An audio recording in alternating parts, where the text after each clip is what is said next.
Hello नमस्कार दोस्तों अगर हम एसबीआई के म्यूचुअल फंड्स की बात करें तो एसबीआई के पास अलग अलग सेक्टर्स के अलग अलग कैटेगरी के मिला करके लगभग 117 म्यूचुअल फंड्स हैं। इन 117 म्यूचुअल फंड्स में से हम एसबीआई के एक ऐसे बेहतरीन म्यूचुअल फंड को डिस्कस करने जा रहे हैं जो फंड पिछले 12 सालों से हर साल ऑन एन एवरेज 26% का एनुअलाइज्ड रिटर्न बना करके दिया है। और ये एसबीआई का मात्र एक ऐसा म्यूचुअल फंड है जो पिछले 12 सालों से एसबीआई के दूसरे अन्य फंड्स के मुकाबले सबसे ज्यादा रिटर्न बना करके दिया है। दोस्तों अगर आज आप अपने कमाई का छोटा छोटा हिस्सा बचत करके उसे इन्वेस्ट नहीं कर रहे हैं तो अफसोस, आपके लाइफ में आज पैसों को लेकर जो तंगी है, जो परेशानी है, ये शायद फ्यूचर में भी ऐसा ही रहने वाली है। दोस्तों अगर आपके महीने की कमाई बहुत कम है फिर भी आप अपने सारे खर्चे निकालने के बाद छोटी छोटी बचत जैसे कि 1000, 2000, 3000 रुपए की मंथली बचत कर लेते हैं और इसे एसबीआई के इस म्यूचुअल फंड में इन्वेस्ट करते हैं जिसे आगे हम डिस्कस करने वाले हैं, तो 5 साल बाद आपके पास 1,76,00,000 का फंड होगा। और दोस्तों ये कोई मजाक नहीं है, बाकायदा हम इसे विथ प्रूफ कैलकुलेट करेंगे कि कैसे आप छोटी छोटी बचत करके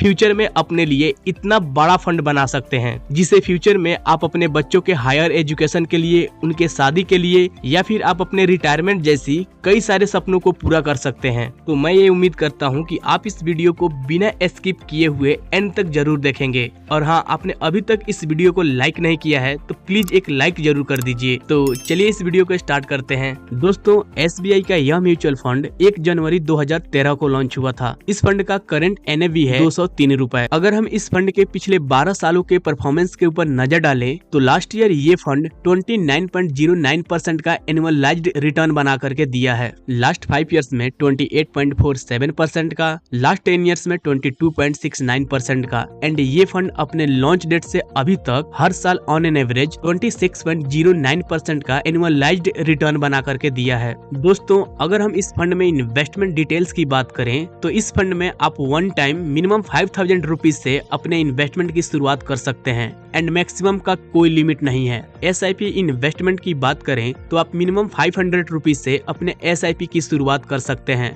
एंड अगेन इसमें भी मैक्सिमम का कोई लिमिट नहीं है। दोस्तों इस फंड का फंड साइज है 33,107 करोड़, यानी कि इस फंड में लाखों लोगों ने मिलकर 33,107 करोड़ रुपए का इन्वेस्टमेंट किया हुआ है। दोस्तों किसी म्यूचुअल फंड का बड़ा फंड साइज ये बताता है कि वह फंड एक ट्रस्टेड फंड है, यानी कि उस फंड में ज्यादा लोगों ने ट्रस्ट किया है। इस फंड का एक्सपेंस रेशियो है 0.66%। दोस्तों ये एक्सपेंस रेशियो हर साल आपके फंड से कटता है क्योंकि फंड हाउस फंड को मैनेज करने के लिए एक एक्सपर्ट फंड मैनेजर को हायर करता है जिसे मार्केट की अच्छी समझ होती है, जो मार्केट को अच्छे से रिसर्च करके एनालिसिस करके आपके पैसे को अच्छी अच्छी कंपनियों में इन्वेस्ट करता है जिससे फ्यूचर में वो आपको बेहतर रिटर्न बनाकर दे पाता है। और ये एक्सपेंस रेशियो फंड मैनेजर और उसके टीम के हार्डवर्क के लिए उन्हें पे किया जाता है। अब दोस्तों आपके मन में एक सवाल आएगा कि क्या इन एनी इमरजेंसी हम जब चाहे तब अपने फंड्स को निकाल सकते हैं? तो इसका आंसर है यस, आप जब चाहे तब आप अपने फंड्स को निकाल सकते हैं। बट अगर आप 365 डेज के पहले अपने फंड्स को निकालते हैं तो आपको 1% एग्जिट चार्ज देना होगा। दोस्तों एसबीआई के इस म्यूचुअल फंड का नाम है SBI small cap direct plan growth. But जरा ठहरिए, अगर आप उन लोगों में से हैं जो केवल फंड के नाम जानने के लिए आए हैं तो अभी जो बातें मैं बताने जा रहा हूँ अगर आपने इसे मिस कर दिया तो आप बहुत कुछ मिस कर देंगे। दोस्तों एसबीआई स्मॉल कैप फंड पिछले 12 सालों से एसबीआई के दूसरे अन्य फंड्स के मुकाबले सबसे ज्यादा रिटर्न बना करके दिया है। और ऐसा इसलिए क्योंकि SBI small cap direct plan growth एक स्मॉल कैप कैटेगरी का म्यूचुअल फंड है। दोस्तों किसी भी म्यूचुअल फंड का परफॉर्मेंस, चाहे वो पास्ट परफॉर्मेंस की बात हो या फिर फ्यूचर परफॉर्मेंस की बात हो, उस फंड के पोर्टफोलियो में मौजूद कंपनियों के होल्डिंग्स के फ्यूचर परफॉर्मेंस के ऊपर डिपेंड करता है। दोस्तों अगर हम इस फंड के पोर्टफोलियो में कैटेगरी वाइज होल्डिंग की बात करें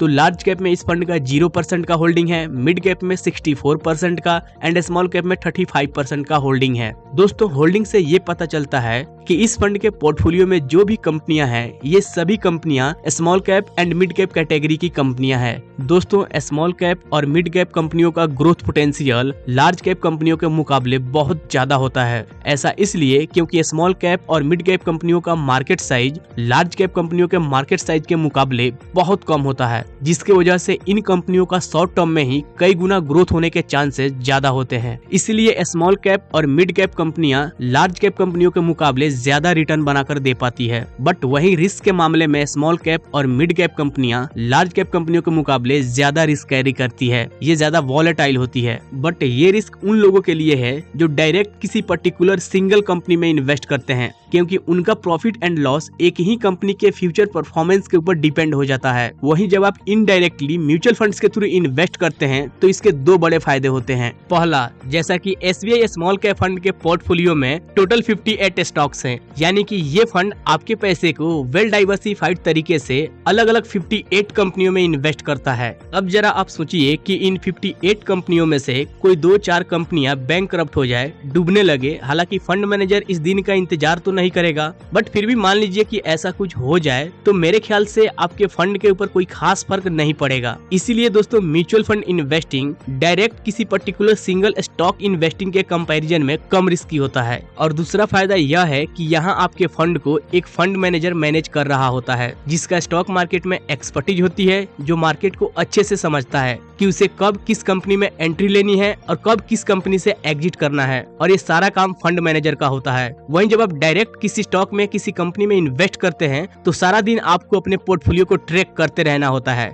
कि किस कंपनी में क्या भसड़ मची हुई है, कब किस कंपनी में एंट्री लेना है, किस कंपनी से एग्जिट करना है। तो ये फायदे होते हैं म्यूचुअल फंड में इन्वेस्ट करने के। तो फाइनली चलिए इस फंड में हम इनकम को कैलकुलेट करते हैं कि कैसे आप हर महीने छोटी छोटी बचत करके एक समय के बाद 1,76,00,000 से भी अधिक का फंड बना सकते हैं। इस इन्वेस्टमेंट को हम 3 स्टेप्स में कैलकुलेट करेंगे। स्टेप 1, दोस्तों, SBI स्मॉल कैप फंड पिछले 12 सालों से हर साल ऑन एन एवरेज 26% का एनुअलाइज्ड रिटर्न बना करके दिया है। फिर भी हमें ये मानकर चलते हैं कि ये फंड फ्यूचर में 26% की जगह 24% का ही रिटर्न बना करके देगा। अब हमारा एक्सपेक्टेड रिटर्न हो गया 24%। अब अगर आप इस फंड में मात्र 2,000 रुपए की मंथली SIP करते हैं 5 सालों के लिए, तो 5 साल बाद आपका फ्यूचर इन्वेस्टमेंट वैल्यू होगा 2,34,665 रुपए। अगर आप स्टेप 1 इन्वेस्टमेंट स्टाइल को फॉलो करते हैं तो अब चलिए स्टेप 2 के ऊपर नजर डालते हैं। दोस्तों, आज आपकी जो भी मंथली कमाई है, ये ऐसा नहीं है कि अगले 2 साल 4 साल बाद ऐसा ही रहने वाला है। दोस्तों, जैसे जैसे समय बढ़ता है वैसे वैसे किसी न किसी रूप में हमारी कमाई भी बढ़ती है।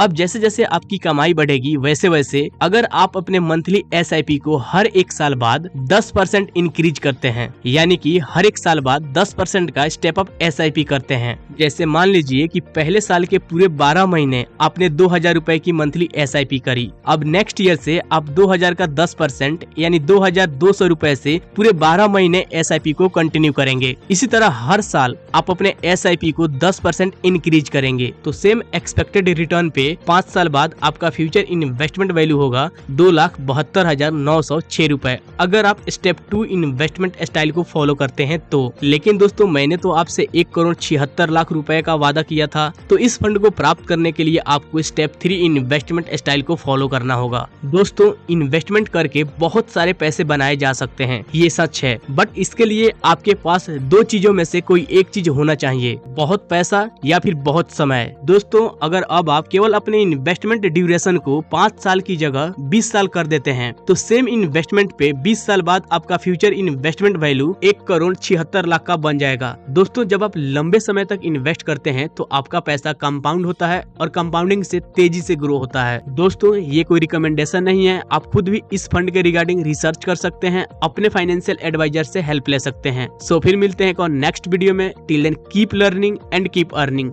Thank you.